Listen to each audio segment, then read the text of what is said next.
मोदी जी को संविधान की सच्चाई समझाई तो फिर पहले दिन इलेक्शन के बाद आए तो फिर ऐसे आए थे। बहुजन नायकों के इतिहास को समेटे 2025 का बहुजन कैलेंडर आ गया है। आज ही बुक करिए अपना बहुजन कैलेंडर। जब हम इस किताब को देखते हैं, दिखाइए जरा अपना संविधान।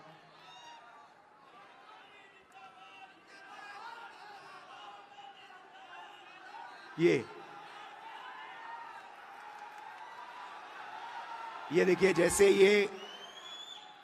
जैसे ये अचानक संविधान इस हॉल के कोने कोने तक पहुंच गया, वैसा ही हम हिंदुस्तान में करना चाहते हैं। ये सिर्फ एक किताब नहीं है, ये इस किताब में हजारों साल की सोच है, हिंदुस्तान की सोच है। आपने शुरुआत में कहा कि बुद्ध भगवान की धरती पे आप स्वागत कर रहे हो। बुद्ध भगवान की आवाज इस संविधान में है।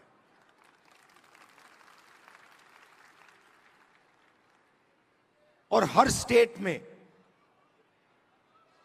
जो बड़े से बड़े महापुरुष हुए हैं, चाहे नारायण गुरु जी हों, बसवना जी हों, फूले जी हों, गांधी जी हों, अंबेडकर जी हों,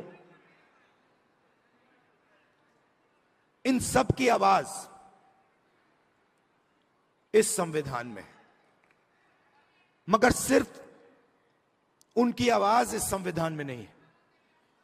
इस संविधान में एक और चीज है। इस संविधान में जो हजारों साल से इस देश में दलितों को, पिछड़ों को, आदिवासियों को, उनके खिलाफ जो अन्याय किया गया, जो लाखों करोड़ों रुपए, लाखों करोड़ों लोगों का जो दर्द है, दुख है, वो भी इस संविधान के अंदर आज तक है।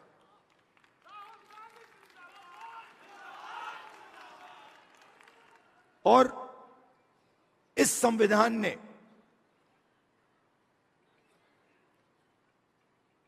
उस दर्द को पूरी तरह नहीं मगर थोड़ा सा कम किया है। आज मैं यहां जब आ रहा था,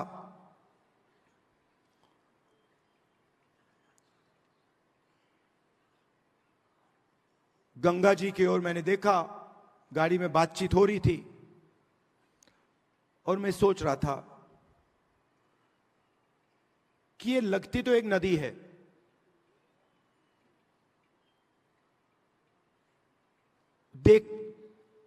मैं इसको देख रहा हूं, एक नदी दिख रही है, मगर इसका पानी, इस नदी का पानी सब जगह है। अगर आपने आज सुबह पानी पिया तो वो आपके अंदर है, आपके खून में है। अगर आपने आज सुबह रोटी खाई तो उस रोटी में था। वैसे ही ये इस संविधान का विजन वही था। हम चाहते थे कि जैसे गंगा का पानी सब जगह जाता है, वैसे ही विजन था कि इस संविधान की जो सोच है वो हिंदुस्तान के कोने कोने में, हिंदुस्तान के हर व्यक्ति के अंदर, हर संस्था के अंदर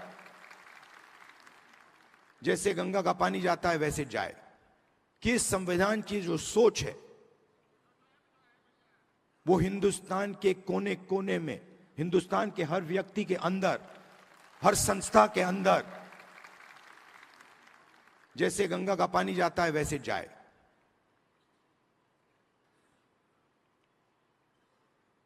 और कुछ दिन पहले मोहन भगवत कहते हैं कि गंगा गंगोत्री में नहीं शुरू हुई। हिंदुस्तान को आजादी 15 अगस्त 1947 को नहीं मिली,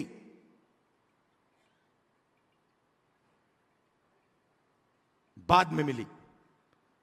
तो अगर मोहन भगवत कह रहे हैं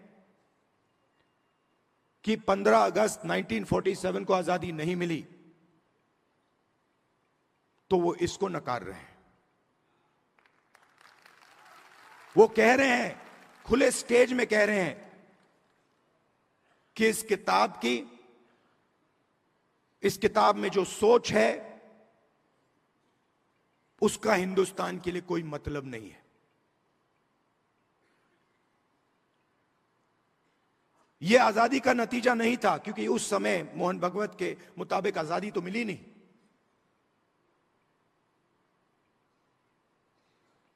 और इसकी सोच को, अंबेडकर जी की सोच को, गांधी जी की सोच को, बुद्ध भगवान की सोच को, फूले जी को सोच को वो मिटाने लगे हैं। हिंदुस्तान की हर संस्था से, हर इंस्टीट्यूशन से, फाइनेंशियल सिस्टम से, इकोनॉमिक सिस्टम से, पॉलिटिकल सिस्टम से, सोशल स्ट्रक्चर से मिटा रहे हैं उसको। तो मोदी जी आते हैं, पार्लियामेंट में आते हैं, पहले कहते थे 400 सीट आएंगे तो इसको हम बदल देंगे, और फिर जब आप लोगों ने, हमने मिलकर मोदी जी को संविधान की सच्चाई समझाई,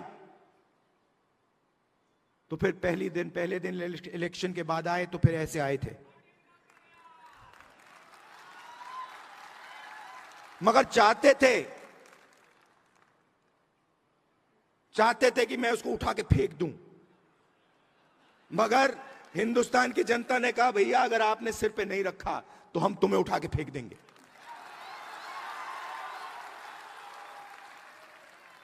तो इसलिए प्रधानमंत्री ने इसको यहां रखा, मत्था टेका, अंदर चले गए और फिर अपना काम फिर से शुरू कर दिया। मैं आपको 2-3 आंकड़े देना चाहता हूं।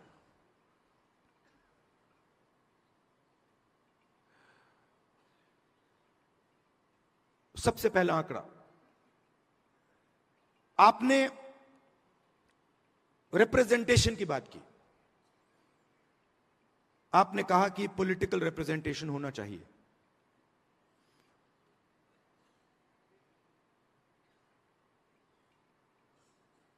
आज के हिंदुस्तान में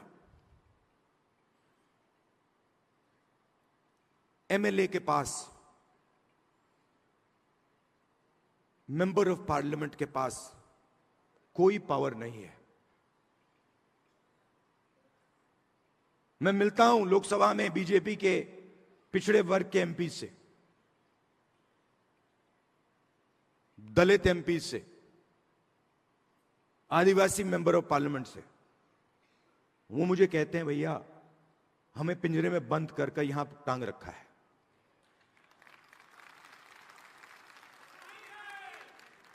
पावर कहीं और है, रिप्रेजेंटेशन कहीं और है। इसका यह मतलब नहीं है कि रिप्रेजेंटेशन नहीं मिलनी चाहिए, मिलनी चाहिए, जरूर मिलनी चाहिए और मिलनी चाहिए। मगर मेरा कहना है सिर्फ रिप्रेजेंटेशन से काम नहीं होने वाला है। हिंदुस्तान की सबसे बड़ी कंपनियों की लिस्ट निकालिए, अदानी, अंबानी, टाटा, बिरला, लिस्ट निकालिए। 500 कंपनी की लिस्ट निकालिए। इनको हिंदुस्तान की सरकार देश का पूरा धन पकड़ा रहा है। एयरपोर्ट्स, पोर्ट्स, सेलफोन, सारा का सारा धन इन 500 लोगों को पकड़ाया जा रहा है। और मैं आपसे पूछना चाहता हूं, इन 500 लोगों में से, इन 500 कंपनी के मालिक में से आप मुझे एक पिछड़ा वर्ग का व्यक्ति का नाम बता दो। एक दलित, एक आदिवासी, का नाम आप मुझे बता दो, आपको एक नाम नहीं मिलेगा। इन कंपनियों की मैनेजमेंट टीम की लिस्ट निकालो, उसमें दिखा दो मुझे एक दलित नाम दिखा दो, एक आदिवासी नाम दिखा दो, एक पिछड़े वर्ग का नाम दिखा दो, एक माइनॉरिटी का नाम दिखा दो।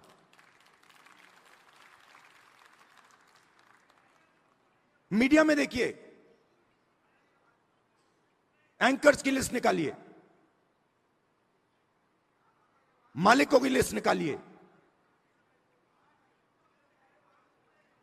20-25 कंपनियां, मीडिया की कंपनियां पूरा नैरेटिव बनाती हैं, हिंदुस्तान का नैरेटिव बनाती हैं। उसमें किसान की कभी बात नहीं होगी, पिछड़ों की कभी बात नहीं होगी, दलितों की बात नहीं होगी, मजदूर की बात नहीं होगी। कुछ साल पहले मैं सोच रहा था, ये किसानों की बात क्यों नहीं करते, सच्चे मुद्दे क्यों नहीं उठाते, बेरोजगारी की बात क्यों नहीं करते। मैंने लिस्ट निकाली, देखता हूं ये है कौन। मालिकों में आपको एक ओबीसी नहीं मिलेगा, एक दलित नहीं मिलेगा, एक पिछड़े वर्ग का व्यक्ति में नहीं मिलेगा, है ही नहीं उसमें। आपके लोग है ही नहीं उसमें। आप प्राइवेटाइजेशन की बात होती है, आप मुझे बताओ कौन सी प्राइवेट कंपनी में दलित, आदिवासी, पिछड़े वर्ग के लोग मालिक हैं, मुझे बताओ। मैं कल कुछ दिन पहले रात को एम्स गया, मेट्रो स्टेशन में लोग वहां 600-700 लोग लेटे हुए हैं, किसी को कैंसर हुआ है, दिल की बीमारी है, वाल्व नहीं काम कर रहा, सांस नहीं ले पा रहे हैं, टॉयलेट नहीं वहां पे, खाने को नहीं है, प्राइवेट अस्पताल में जा नहीं सकते।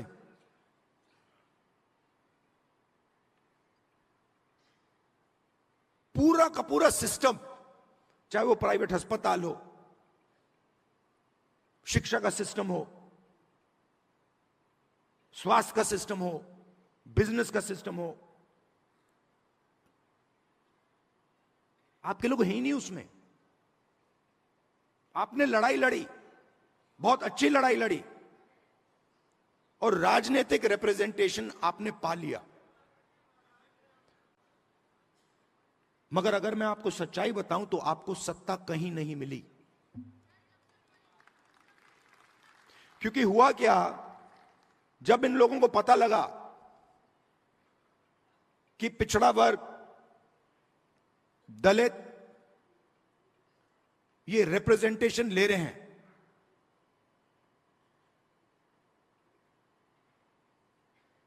तो इन्होंने रिप्रेजेंटेशन आपको दे दी, मगर पावर कहीं और ले गए।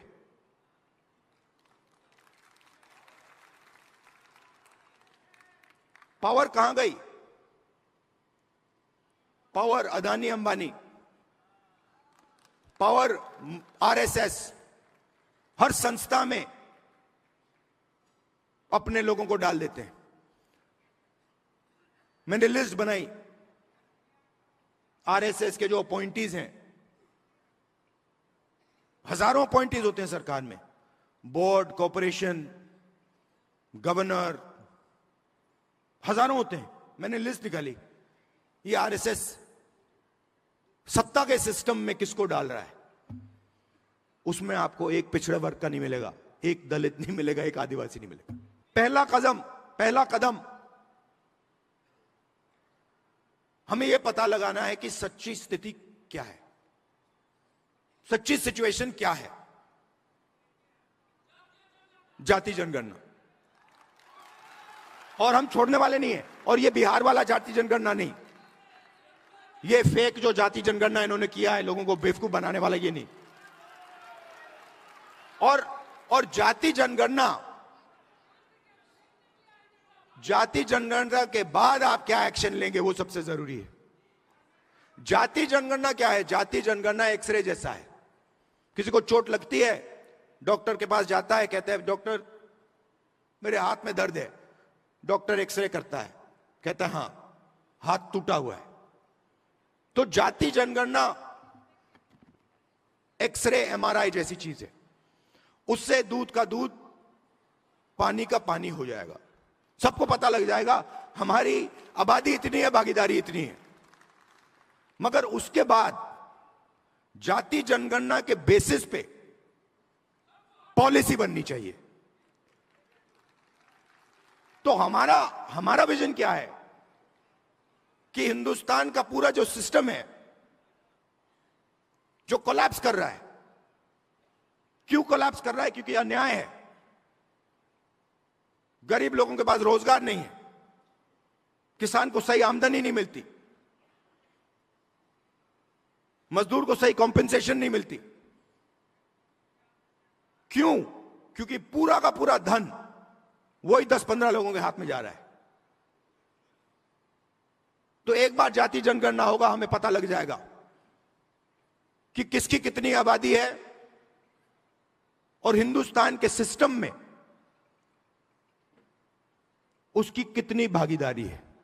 प्राइवेट अस्पतालों में कितनी भागीदारी है, कॉलेजेस यूनिवर्सिटीज में कितनी भागीदारी है, मीडिया में कितनी भागीदारी है, कॉर्पोरेट इंडिया में कितनी भागीदारी है, ब्यूरोक्रेसी में कितनी भागीदारी है। और उसके बाद हम सही प्रकार से विकास की बात कर पाएंगे। बिना जाति जनगणना विकास की सही तरीके से बात नहीं की जा सकती है। मोदी जी के सामने मैंने कहा है,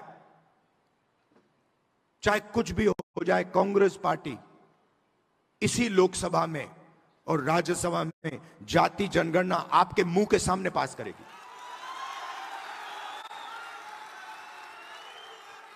और हमने यह भी कहा है कि जो दीवार बना रखी है 50% रिजर्वेशन की दीवार, उस दीवार को हम लोकसभा और राज्यसभा में तोड़ के परे कर देंगे। रिजर्वेशन 50% से ज्यादा होना चाहिए, जाति जनगणना होनी चाहिए और हर जात को इस देश में भागीदारी मिलनी चाहिए। और ये सिर्फ हम नहीं कह रहे हैं, ये सिर्फ आप नहीं कह रहे हैं, ये कॉन्स्टिट्यूशन कह रहा है, ये संविधान कह रहा है, इसमें लिखा हुआ है। इसमें लिखा है हिंदुस्तान के सब लोग एक जैसे हैं, समान हैं और सबकी प्रगति होनी चाहिए, सबकी भागीदारी होनी चाहिए। तो हम कॉन्स्टिट्यूशन के लिए, संविधान के लिए लड़ रहे हैं, संविधान की रक्षा कर रहे हैं और इसकी सोच को हम पूरे देश में फैला रहे हैं।